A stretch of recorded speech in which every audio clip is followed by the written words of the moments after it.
Alright guys, welcome back to another Ray Shadow Legends video. This is Ali Plays, and we're doing another guide slash review of Occult Brawler, as promised in my last video with the showcase. So we're going to be going over skills, artifacts, and masteries, and then we're going to give them a review. And if you guys haven't checked out my test, you guys can go ahead. I think it was like I think he did like 4.8 million damage, but it was without really knowing the mechanics that well. My brother did another, this is his account by the way, Killcast. He did another test, and then he did about 6.8 million damage with Occult Brawler. So once we get the accuracy banner, and then we get the final build, I'll teach you guys how to build them. When you get the final build, I'll do another video with Occult Brawler on Clan Boss. Alright, let's get started. So Occult Brawler, he's part of the Ogren Tribe's faction, and he's a Spirit Affinity, so that's very good. Spirit are... it's very hard to find good Spirit champions, so it's a good thing that he's a Spirit, and he's epic, and he's an HP based champion, and he has one of the most interesting kits in the game. We're going to take a look at it right now. So his first move is Sorceress Razor. That's his basic attack. He attacks one enemy and has a 50% chance of placing a 5% poison debuff for 2 turns, and his damage is based on attack, but we don't even care about the damage based on attack. We're just looking at the poison. So he has a 50% chance, and as you increase the level, you do more damage, and then you increase the chance of landing the poison.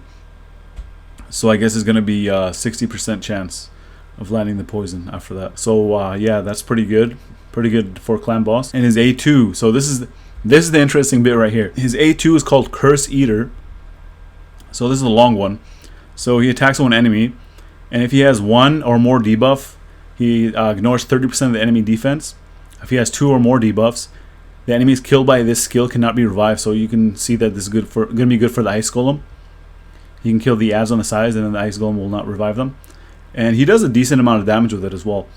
If this champion is under 3 or more debuffs, the attack is always critical. And again, these stack, so these are all together. So if you have 3, you also get the 30%, ignore 30% of the defense, and also the revive, and so forth. And then when he's under 4 or more, he heals by 30% of the damage inflicted. So this one is very good because he won't need to be building any lifesteal for Clan Boss. If you guys look at the test video, it was very hard to kill him, even with the poisons that he was placing on himself. And if he's under 5 or more, we haven't been able to do this yet in Clan Boss, getting 5 or more debuffs on him. You get an extra turn. And this also removes all the debuffs from him after the attack. So we figured out, one of the people reminded me that the Clan Boss, when he's below 50% health, he actually does place a debuff on your champions. So that will give Occult Brawler 5 debuffs, which will allow him to grant an extra turn. And also, when these debuffs expire on him, his mastery, I think it was Arcane Celerity, it has a chance to give him turn meter, 30% chance. So those expire on him. He's actually boosting his turn meter as well. So it was pretty crazy when you guys watch it, if you guys watch the video. So it's a 4-turn cooldown, but if you increase it, it's going to be a 3-turn. And then personally, I think it's good as a 4-turn cooldown because you don't want to use it when you only have 3 debuffs. So I think it's better off just leaving like that. So he looks like he doesn't even need books. That's why he's a good champion. And Ruination Ritual. This is a passive skill that he has. This is a crazy passive skill for Clan Boss. Places a 2.5% poison debuff on himself for 4 turns at the start of each turn. So if it's 4 turns, he can only be placing 4 debuffs on himself, unless you get the mastery on the support tree that has a chance to increase the duration of his debuffs. That will help you get 5 debuffs as well. And then he has a 70% chance of placing a 5% poison debuff on a random enemy for 4 turns at the start of each turn. So again, he's going to be stacking.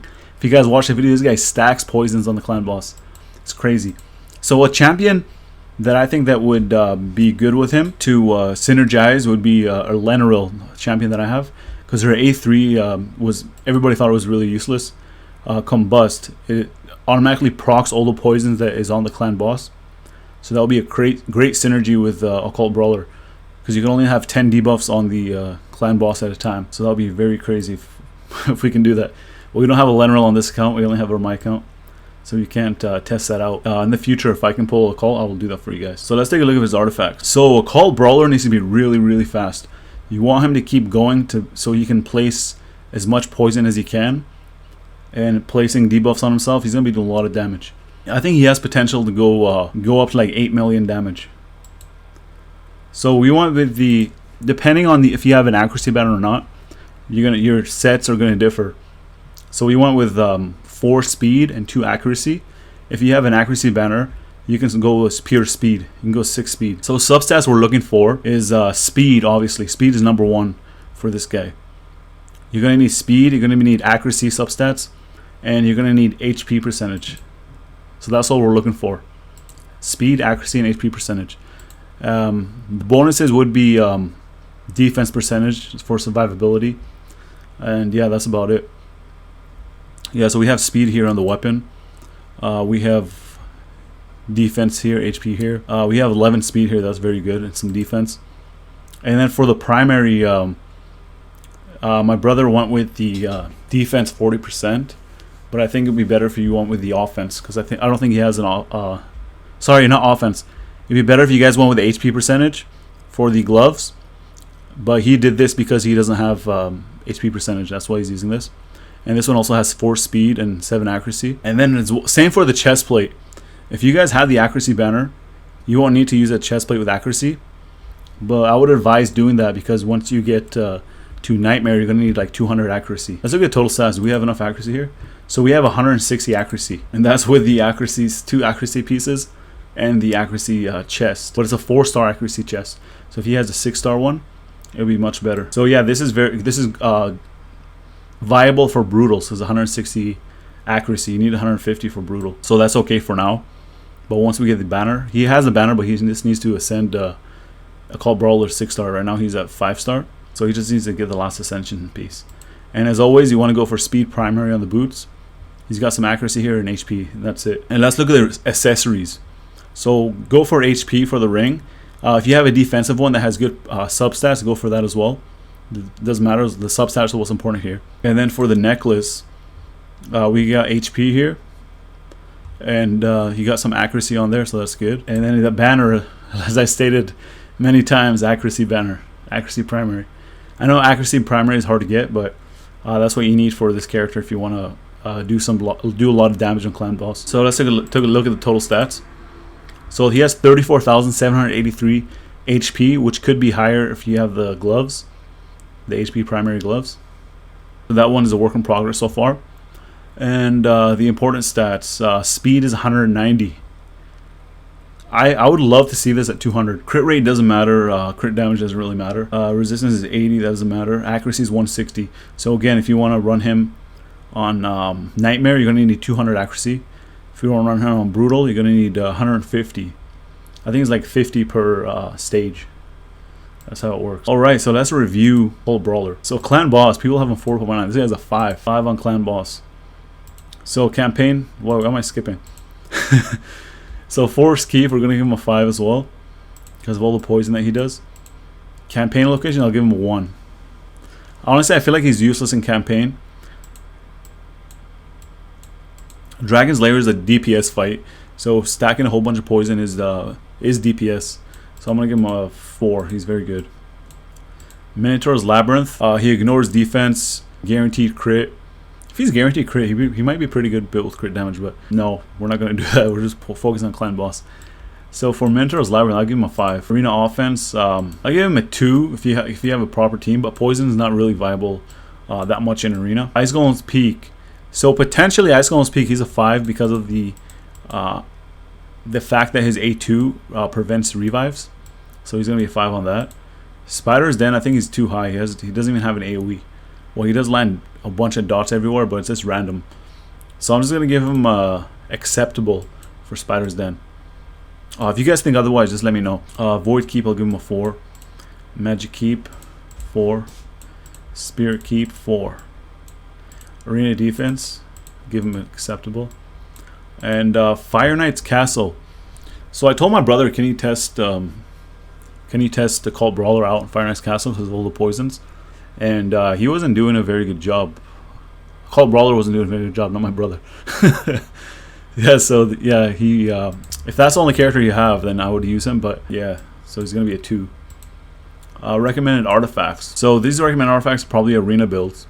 So you got 4 life here, and 2 defense. I still don't think that's even good for arena.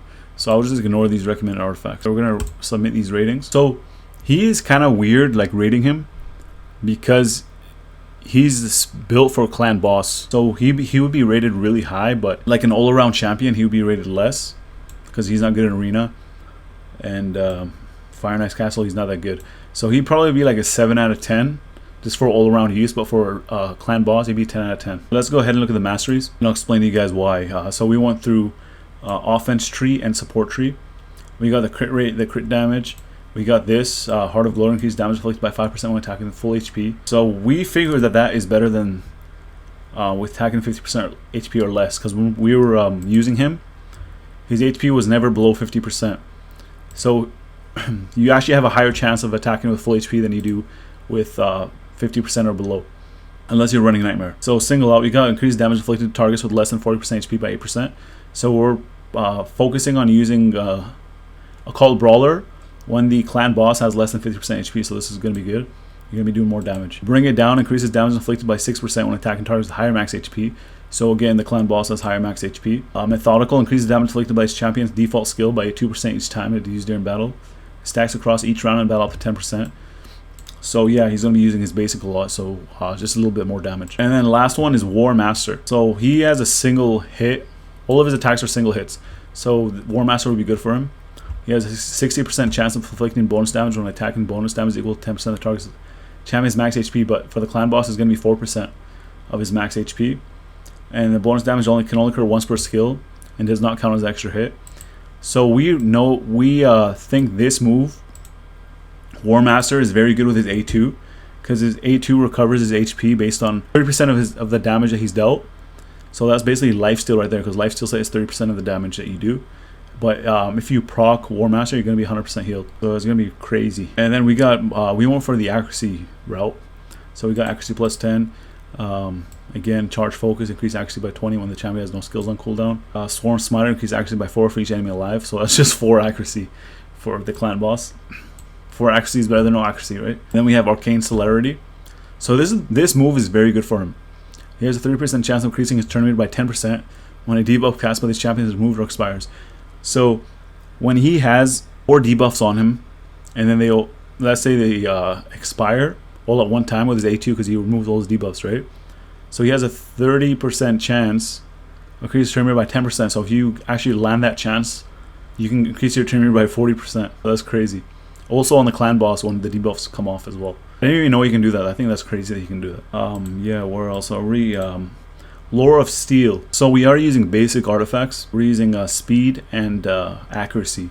So this will help boost it a bit. In Cycle of Magic, he has a 5% chance of decreasing the cooldown of a random skill by 1 turn at the start of every turn. So this move is not really needed, but it's better than anything else that's here. You don't really want to decrease his A2, because his A2 is conditional, because you want to have at least minimum 4 debuffs on himself before you use it, and 5 is preferable. So we have Sniper. Next one, increases the chance of placing any debuff from skills or artifacts by 5%. So yeah, that is boosting his chance of landing his debuff by 5%. And Master Hexer. So he has a 30% chance to extend the duration of any debuff cast by this champion by 1 turn. So this includes debuffs on the clan boss, the poisons, and the poisons on himself. So if he procs this as the first poison, it's going to be a 5-turn. I think it's 5, right? Because he plays it 4 turns. So it's going to be a 5-turn dot on himself, which will allow him to stack 5 dots. So 5 poison debuffs, which will allow him to grant an extra turn once he gets his A2. Alright, so that's it for the masteries. Let me know if you guys think there's anything better for him, but this is, like, through brainstorming, we thought that this would be the best for Occult Brawler. Also through practice as well. Again, I say 7 out of 10 for Occult Brawler, but I would highly recommend to build him if you guys have him for clan boss. You know what else I thought of? I thought of using Frenzy. Have you guys heard of Frenzy set? So Frenzy set, you need 4, where is it? Okay, he doesn't have Frenzy. So Frenzy is a set that you get from Fire Knight's Castle. I'll show you guys my, I was like brainstorming, theory crafting, right? I had a crazy idea about Occult Brawler. So you have Frenzy right here. So it's a 4 set that you get plus 10% turn meter for every 5% HP lost. So I was thinking that he places a 2.5% poison debuff on himself So per 2, it's 5%. So he's going to be losing 5% health. And then he's going to gain 10% turn meter. But then he has 4 of them. If he has 4 of them, he's going to be gaining 20% turn meter. So I was like, oh, this is crazy. So I was telling my brother, I was like, oh, you should go farm Fire Knight's Castle. Let's do this. And then I was researching about Frenzy. They don't even tell you here, but Frenzy does not work on poison or self-inflicted harm. So that was unfortunate. That would have been very crazy. It would have made him so fast. I think it would have broke everything. Alright guys, so that's it. I will be doing another video of Occult Brawler, testing him out again. Once he has everything ready, 6-star Ascension, got the accuracy banner. Yeah, we'll do another test video for him. If you guys would like to see any other content with Occult Brawler, or any other champions that I have, or you guys just ask me, I'll let you guys know if I have them or not. Let me know down in the comment section. And if you guys like this video, drop a like. And if you guys are new to the channel and you like what you see, if it's your first time watching me, consider subscribing. I do Ray Shadow Legends content almost every single day. As always, I want to thank you guys for watching, and I'll see you guys in the next video.